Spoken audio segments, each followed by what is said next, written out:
आज की जो क्लास है हमारी वो शुरू करते हैं। हम लोग एक्सेल के बारे में बात करेंगे। देखिए, पिछले आपने जो भी सॉफ्टवेयर्स पढ़े हैं उन सभी सॉफ्टवेयर से लगभग इतना काम करने का आपको तजुर्बा मिल जाता है, और ये सारे तजुर्बे जो हैं वो काम आएंगे आपको एक्सेल टॉपिक के अंदर। तो देखिए, एज़ पर नोट्स, अगर हम नोट्स के अकॉर्डिंग बात करें तो ये आज से हम एम एस ऑफिस का जो एक सॉफ्टवेयर है माइक्रोसॉफ्ट एक्सेल, इसके बारे में हम बात करेंगे। माइक्रोसॉफ्ट एक्सेल के अंदर ये सारी कुछ बातें हैं जो कि अब मैं आपको इस क्लास के अंदर कवर कराने जा रहा हूँ। ठीक है, इसको आप धीरे धीरे करके आप समझेंगे तो इसमें काफ़ी कुछ अवेलेबल है जो कि सीखने के लिए आता है। ये सारा कुछ रजिस्टर में मेंटेन करना है। इन केस ऑफ रजिस्टर में मेंटेन नहीं है तो स्क्रीन को पॉज करके स्क्रीनशॉट लेकर और इसको आप रजिस्टर में अपने मेंटेन कर लेना।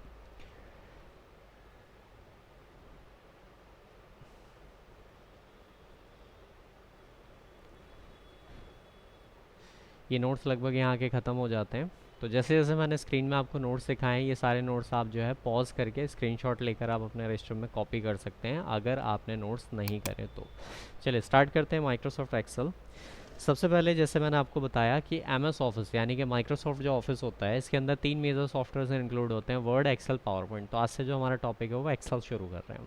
एक्सेल को ओपन करने का तरीका सबसे पहले समझते हैं क्या होता है। एक्सेल ओपन करने के लिए जैसे आप पहले के सॉफ्टवेयर में करते थे, विंडो प्लस आर दबाते थे, आप विंडो प्लस आर, तो इससे रन कमांड ओपन हो जाती थी। आप यहाँ से कई सारे सॉफ्टवेयर पहले खोलते थे। वैसे ही आपको ई एक्स सी ई एल एक्सेल लिखना है। यहाँ पर एक्सेल की स्पेलिंग होती है ई एक्स सी ई एल एक्सेल। एक्सेल लिखकर आप जैसे ही ओके प्रेस करते हैं तो आपकी स्क्रीन के सामने जो ये सॉफ्टवेयर पॉपअप होकर आया है ये आपका माइक्रोसॉफ्ट एक्सेल है। माइक्रोसॉफ्ट एक्सेल जब खुलता है तो कुछ इस तरीके की स्क्रीन आती है। इसमें आपको यूज़ करना है ब्लैंक वर्कबुक। ब्लैंक वर्कबुक लेते ही अब आप फाइनली मेन एक्सेल स्क्रीन के ऊपर आ चुके हो। यहाँ से अब हम काम स्टार्ट करेंगे। तो चलिए सबसे पहले इसमें काम शुरू करने से पहले समझते हैं एक्सेल से जुड़ी हुई कुछ और बेसिक बातें। ओपनिंग प्रोसेस हमने समझ लिया कि एक्सेल कैसे खोला जाता है। अब आते हैं बात एक्सेल की ज़रूरत के बारे में। देखिए, जैसे ही आप एक्सेल स्टार्ट करते हैं, एक्सेल शुरू करते ही सबसे पहले एक वर्ड होता है स्प्रेडशीट। ये आपको पता होना चाहिए कि स्प्रेडशीट चीज़ क्या होती है, क्योंकि जब भी आप एक्सेल के बारे में आप जब आते हैं और एक्सेल से जुड़ा हुआ अगर आप काम करते हैं तो एक्सेल से जुड़े हुए काम में इस चीज़ की खास तौर पे रिक्वायरमेंट होती है कि आपको पता होना चाहिए कि स्प्रेडशीट क्या चीज़ है। तो स्प्रेडशीट का मतलब क्या है और इसकी ज़रूरत क्या है, इसका काम क्या है, इस बात को समझने के लिए मैं आपको एक चीज़ बताता हूँ। देखिए, स्प्रेडशीट जो है वो एक्सेल में इस जगह को बोलते हैं।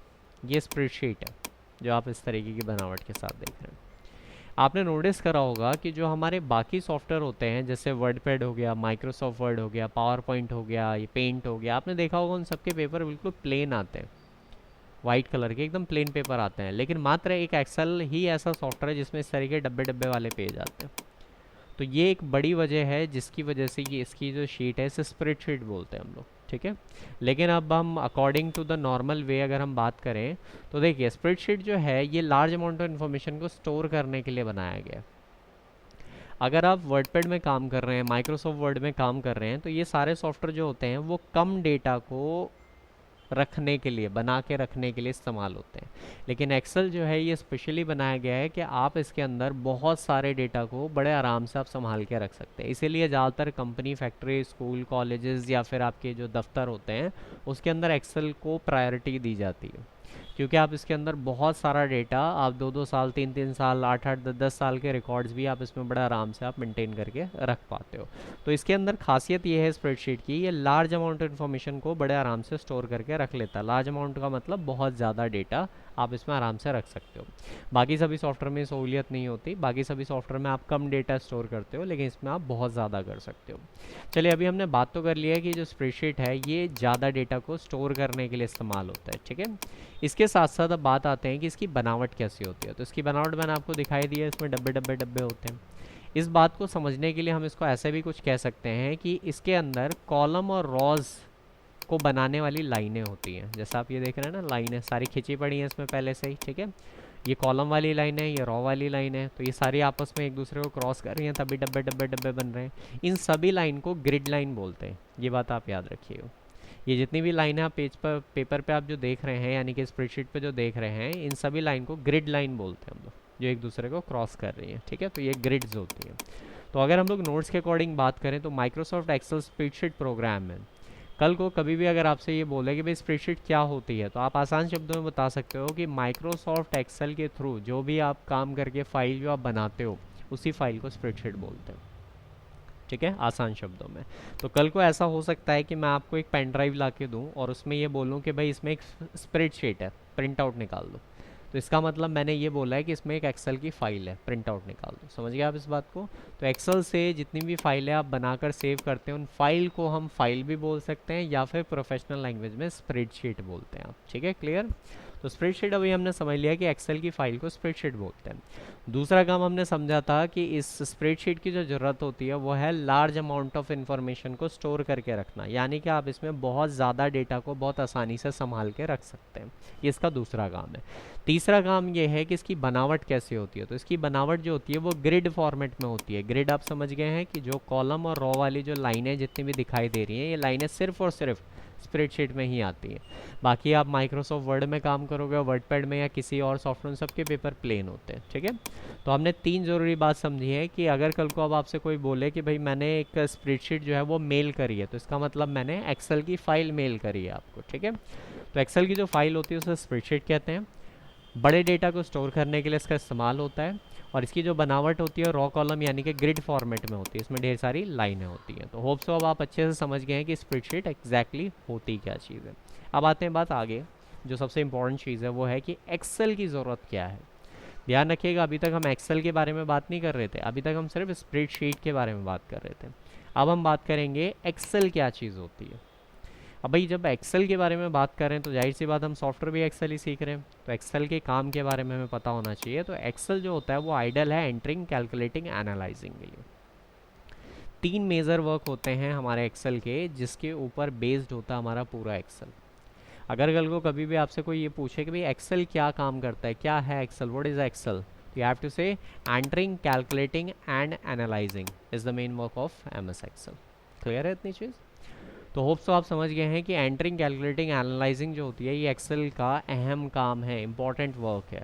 इन्हीं तीन मोटे मोटे कामों के अंदर लगभग एक्सेल के सारे काम इंक्लूडेड होते हैं। तो चलिए हम एक एक करके बात करते हैं। एंटरिंग क्या चीज़ होती है? देखिए नाम से समझ में आ रहा है, एंटर करना, एंटरिंग। एंटरिंग क्या होती है? देखिए आपको मान लीजिए मैंने एक पेपर दिया और मैं आपसे बोलूँ उस पेपर में जितना भी मैटर लिखा हो सब एक्सेल में आप टाइप करो, तो जो आप टाइप करते हो वो क्या होता है? एंटरिंग करना हो गया। ठीक है, तो एक्सेल को इस हिसाब से बनाया गया है कि आप इसमें बाहर से कोई भी आप मैटर देखो और फटाफट फटाफट आप इसमें एंटर कर दो, यानी कि एंटरिंग वर्क। तो ये आपका एक्सेल का पहला इंपॉर्टेंट काम है। इसी इंपॉर्टेंट काम के अंदर डाटा एंट्री भी शामिल होती है, तो आप एक्सेल में डाटा एंट्रीज भी कर सकते हैं। आते हैं बाद अगली चीज़, कैलकुलेटिंग। ये एक्सेल का सबसे इंपॉर्टेंट वर्क है। कैलकुलेटिंग इट मीन्स क्या हो गया? प्लस माइनस मल्टीप्लाई डिवाइड वगैरह जो आप मैथमेटिकल जो एक्शंस लेते हैं वो सारा आपका कैलकुलेशन के अंदर शामिल हो जाता है, तो इसको बोलते हैं कैलकुलेटिंग। अगली चीज़ आती है एनालाइज करना। अब एनालाइजिंग क्या चीज़ होगी? एनालाइजिंग का मतलब होता है जांचना। अब जांचने को समझने के लिए मैं आपको एक चीज़ बताता हूँ। देखिए मान लीजिए कि मैं यहाँ पर लिखता हूँ 100, 100, सिंपली मैंने टाइप करा है 100 आ गया। अब मैं यही चीज़ यहाँ पर आके लिखता हूँ इक्वल्स टू, मैंने अपने कीबोर्ड से बैक स्पेस के बाजू में जो इक्वल बटन होता है उसको दबाया, मैंने यहाँ लिखा 50, प्लस का निशान लगाया और 50 लिख दिया। एंटर प्रेस करते आप देखेंगे इसका भी जवाब 100 है। जर्नली अगर आप इक्वल्स टू 50 प्लस 50, अगर आप ऐसा कोई भी काम अगर आप वर्ड पैड में करोगे या माइक्रोसॉफ्ट वर्ड में करोगे और एंटर करोगे तो ये ऐसा का ऐसा ही रह जाएगा उसमें, वर्ड पैड या माइक्रोसॉफ्ट वर्ड में। लेकिन ये एकमात्र एक ऐसा सॉफ्टवेयर है जिसके अंदर आप ये लिखकर जैसे आप एंटर प्रेस करेंगे इसका जवाब आपके सामने आ जाता है, क्योंकि एक्सेल को इस हिसाब से डिज़ाइन करा गया है कि इसमें जो भी आप कभी काम करते हैं तो उसकी कैलकुलेशन ऑटोमेटिक आंसर के तौर पे आपको नज़र आती है। तो चलिए अभी वैसे दिखने में तो हमारे सामने तीनों ही जगह 100 है ना, लेकिन कल को अगर मैं आपसे ये बोलूँ, मैं जांचने की बात अब कर रहा हूँ, यानी कि मुझे एनालाइज करना है। अब एनालाइज का मतलब क्या हो गया? मैं आपसे पूछता हूँ कि ये 100 कैसे आया है। क्या इसे सिंपली 100 लिख दिया गया है या इसके पीछे कोई कहानी है? 50 प्लस 50 जोड़ा गया है, 70 प्लस 30 जोड़ा गया है, 20 प्लस 80 जोड़ा गया है, क्योंकि सबका जवाब तो 100 ही होगा ना। तो ये कैसे आया है, ये बात अगर आपको चेक करनी है तो देखिए यहाँ एफ नाम का एक बार है, इसको बोलते हैं फॉर्मूला बार या फिर एनालाइजिंग टूल। ये दोनों ही आप इस जगह को कह सकते हैं। तो फार्मूला बार या फिर एनालाइजिंग टूल, इसका काम ये होता है कि सेल में क्या चीज़ है ये वो वहाँ रिफ्लेक्ट करता है। तो आप जैसे इस पर क्लिक करेंगे, देखिए आ गया 100 का 100 ही आ रहा है, इसका मतलब इसको सिंपली 100 टाइप कर दिया गया है। लेकिन अगर मैं ये बोलूँ कि ये कैसे 100 आया है, क्या इसमें 70 + 30 है, क्या इसमें 20 + 80 है, या फिर कुछ और है, तो इस बात को देखने के लिए आप यहाँ क्लिक करो तो देखो अंदर की बात आपको यहाँ दिखने लगेगी। 50 + 50, इसमें 50 और 50 को जोड़ा गया है, ठीक है। तो आप बड़े आराम से आप किसी के ऊपर भी क्लिक करके आप ये जांच सकते हैं, चेक कर सकते हैं कि उसे किस तरीके से निकाला गया। तो इट मीन्स एनालाइज कर लिया आपने, समझ में आई ये चीज़, ठीक है। तो एक्सेल के हमने 3 काम समझे हैं, एंटरिंग, कैलकुलेटिंग, एनालाइजिंग। तो एंटरिंग, कैलकुलेटिंग, एनालाइजिंग, ये जो हमने 3 बातें समझी हैं, इसके साथ अब हमें क्लियर हो गया कि एक्सेल जो है वो किस पर्पस के लिए आइडल है, मतलब किस लिए जाना जाता है। तो आप कल को कोई आपसे बोले जी स्प्रेडशीट क्या होती है, तो आप आराम से समझा सकते हैं। और कल को ये पूछ ले कि भाई एक्सेल किस लिए होता है, तो एंटरिंग, कैलकुलेटिंग, एनालाइजिंग इन खास कामों के लिए होता है। बाकी एक्सेल आजकल आप जानते ही हैं लगभग सभी जगहों पर इस्तेमाल होता है, company, office, factory, school, college, इस तरीके की सारी जगहों के लिए, ठीक है। अब आते हैं बात आपके इस एक्सेल के दौरान, यानी कि जब आपने एक्सेल शुरू करा है तो इसके दौरान आप क्या क्या सीखने वाले हैं। तो ये आपका सिलेबस है, ये पूरा ये सब कुछ आपको एक्सेल के दौरान सिखाया जाएगा। लाइक एक्सेल का इंटरफेस, एक्सेल में क्या क्या चीज़ किस किस नाम से वो बताई जाएगी। एक्सेल में हम कमांड समझेंगे, शीट्स के ऊपर हम काम कराएंगे आपको, यानी कि एक्सेल के जो वर्क होते हैं उसमें हम रिपोर्ट्स, आपको शीट्स बताएंगे कैसे बनाई जाती है, अटेंडेंस के रिकॉर्ड्स कैसे बनाए जाते हैं, बिल्स कैसे प्रिपेयर होते हैं, monthly payment record like salary sheets वगैरह, ये सब चीज़ें कैसे बनती हैं, इन सभी तरीके की और भी हम बहुत सारी शीटों के ऊपर काम करेंगे। फॉर्मूलाज के ऊपर हम लोग एक्सेल में टाइम टू टाइम काम करेंगे, शॉर्टिंग, फिल्टर, रिपोर्ट्स बनाएंगे, चार्ट्स वगैरह डिस्कस करेंगे, डाटा एंट्रीज करेंगे, इस तरीके करके बहुत सारी चीज़ें हैं जो कि आपके एक्सेल टॉपिक के अंदर कवर होती है, ठीक है। तो अभी हम स्टार्ट करते हैं। सबसे पहली चीज़ एक्सेल का इंटरफेस, यानी कि एक्सेल में जो चीज़ है वो कैसे कैसे दिखती है। तो देखिए जब आप एक्सेल खोलते हैं तो आप देखेंगे ना ये पूरी स्क्रीन जो आ रही है आपके सामने, कंप्लीट जो स्क्रीन है, अभी हमें इसके बारे में समझना है। अगर आप माइक्रोसॉफ्ट वर्ड कर चुके हैं तो आप ये बात बखूबी जानते हैं कि इसमें ये चीज़ किस किस नाम से, क्योंकि आपको माइक्रोसॉफ्ट वर्ड की शुरुआत में भी ये बात समझाई गई थी कि ये फाइल बटन है, ये होम बटन, ये सारे होम टैब्स होते हैं, ठीक है। इसी तरीके से ये आपका सारा क्विक एक्सेस टूल बार है, ये आपके सारे आपके रिबन्स हैं, ये सब आपको याद होगा माइक्रोसॉफ्ट वर्ड में भी बताया गया था। फिर भी एक बार मैं ब्रीफिंग दे देता हूँ क्या क्या चीज़ है। फाइल बटन है, क्लिक करोगे तो आप यहाँ देखेंगे वही न्यू ओपन सेव से जैसे फंक्शन है जैसे आपका वर्ड में आता था। ये सारे क्विक एक्सेस टूल बार हैं, ऐसी कमांड है जिसे हम बार बार यूज़ करना चाहते हैं उसको हम यहाँ एज शॉर्टकट रख देते हैं, like print, preview, undo, redo, save करना, ये सब चीज़ें यहाँ रखी हुई हैं। इसके बाजू में आप ये जितनी भी चीज़ें देख रहे हैं ये सारे के सारे टैब ऑप्शंस हैं, like home tab, insert tab, page layout, formula, इन सभी को टैब्स बोलते हैं, ठीक है। इनमें से आप जो भी कोई टैब आप क्लिक करते हैं तो आप देखेंगे उसको क्लिक करते ही उस टैब से जुड़ी हुई ये पूरी कमांड्स खुल जाती है। अगर मैं पेज लेआउट टैब पे क्लिक करूं तो आप देखेंगे पेज लेआउट से जुड़ी हुई कमांडें खुल कर आ गई। तो ये सारे के सारे टैब्स हैं, जब आप क्लिक करेंगे तो ये सारे ऑप्शंस खुलेंगे, जैसे माइक्रोसॉफ्ट वर्ड में था बिल्कुल वैसे ही एक्सेल में भी है। अब हम आते हैं यहाँ पर अगली चीज़, जब भी आपको टैब खोलते हैं जो लंबी सी जो लिस्ट निकल कर आ रही है जिसमें ढेर सारी कमांड है, इसको रिबन बोलते हैं, रिबन। ये सब चीज़ें आपको माइक्रोसॉफ्ट वर्ड में पढ़ा दी गई हैं। इसके साथ ही साथ आप देखेंगे इस रिबन के अंदर आप नोटिस कर रहे होंगे ये हिस्से बने हुए हैं, इन हिस्सों को ग्रुप बोलते हैं, ठीक है। अगर आप अपने नोट्स के अकॉर्डिंग बात करें, यानी कि आपने अपना रजिस्टर खोलें तो ध्यान दे रहे होंगे आप यहाँ पर quick access, tab button, groups, ribbon, ये वही सारी बातें जो अभी हम कर रहे हैं, यही सारी बातें आपके नोट्स के अंदर भी लिखी हुई हैं। तो आप अपना रजिस्टर खोल के उसमें भी आप देख सकते हैं सेम सारी चीज़ें वैसे ही हैं, ठीक है। तो ये सारे आपके ग्रुप्स हो गए हैं जितने भी आप यहाँ पर ये देख रहे हैं, ठीक है। लाइक ये सारी कमांडें नंबर ग्रुप में, ये सारी कमांडें स्टाइल ग्रुप में, तो ये सारे ग्रुप्स होते हैं। चलिए आगे बढ़ते हैं। ये एफ वाला अभी हमने बात समझ ली थी, इसे हम फार्मूला बार बोल सकते हैं या फिर एनालाइजिंग टूल बोल सकते हैं। इस एरिया को फार्मूला बार बोलते हैं। इससे आप चेक कर पाते हो कि आपकी चीज़ कैसे क्या निकाली गई है। जैसे कि आप यहाँ देख रहे हैं इक्वल 50 + 50 इसके अंदर लगाया गया है, तो इसलिए क्योंकि स्क्रीन पे तो आपको 100 दिखाई दे रहा है, आउटपुट आता है। अब आते हैं बात यहाँ पर कि ये क्या है, ये साइड में जो है C5 लिखा हो रहा है, इसको बोलते हैं नेम बॉक्स। अब नेम बॉक्स क्या चीज़ होती है इसको समझते हैं। देखिए एक्सेल पे ये जितने भी आप ये सेल देख रहे हैं ना, एक एक ये जो डब्बे जो आप देख रहे हैं, इन सभी का अपना एक नाम होता है। अब आपको नाम अगर नहीं पता क्या है तो आप इस पर क्लिक करो और यहाँ देख लो, देखिए B14 ये इसका नाम है। अगर मैं यहाँ क्लिक करता हूँ तो देखिए L7 इसका नाम है। अब मैं अगर यहाँ क्लिक करता हूँ देखो F4 इसका नाम है। मतलब इस सब सेल के अपने एक नाम है। तो आप अगर आप कहीं पे भी होते हो नाम चेक करना इस सेल का क्या है तो आप यहाँ देख सकते हैं A6। अब ये नाम आते कैसे हैं इसके बारे में मैं आपको समझाता हूँ। मान लो कि आपने यहाँ क्लिक कर रखा, अब यहाँ आ रहा है C5, तो C5 क्यों आ रहा है? C का मतलब हो गया ये बता रहा है कि C कॉलम में है, आप देख रहे हैं ना यहाँ C लिखा हुआ है, तो C कॉलम में है। और 5 क्यों आ रहा है? क्योंकि बता रहा है 5 रो में है आप, ठीक है। तो C कॉलम 5th रो में है, तो C5 इस तरीके से बता रहा है। अगर मैंने यहाँ क्लिक कर दिया तो आप देखेंगे K कॉलम में है और 11वें नंबर रो में है, तो K11 इसका नाम होगा, K11। समझ गए आप इस चीज़ को? तो जैसे जैसे आप कहीं सिलेक्शन रखते हैं तो ये उसी हिसाब से नाम बताता है कि कॉलम कौन सा और रो कौन सी है। तो ये कॉलम और रो के नंबर्स आपको यहाँ इंडिकेट करता है, ठीक है। तो D4 आ गया, तो D4 ये चीज़ आ चुकी है, ठीक है। इसी तरीके से हम आगे बात कर रहे हैं नेक्स्ट टॉपिक के ऊपर, वो है आपके पास कि हमने नेम बॉक्स समझ लिया, फार्मूला बार समझ लिया। अब इसके आगे नेक्स्ट टॉपिक हम मूव करते हैं। ABCD और ये जो 1 2 3 4 5 जो आप यहाँ देख रहे हैं, इन दोनों चीज़ों को हम लोग हेडिंग्स बोलते हैं। इसमें हेडिंग, अगर आप अपने नोट्स के अकॉर्डिंग देखें तो आप देखेंगे, देखिए ये रही आपकी हेडिंग, और हेडिंग क्या होती है? ABCD 1 2 3 4, ये आपके रजिस्टर में लिखा हुआ है, आप इसको चेक कर सकते हैं। तो अभी हमने समझ लिया कि ABCD और 1 2 3 4 जो है ये आपकी हेडिंग होती है।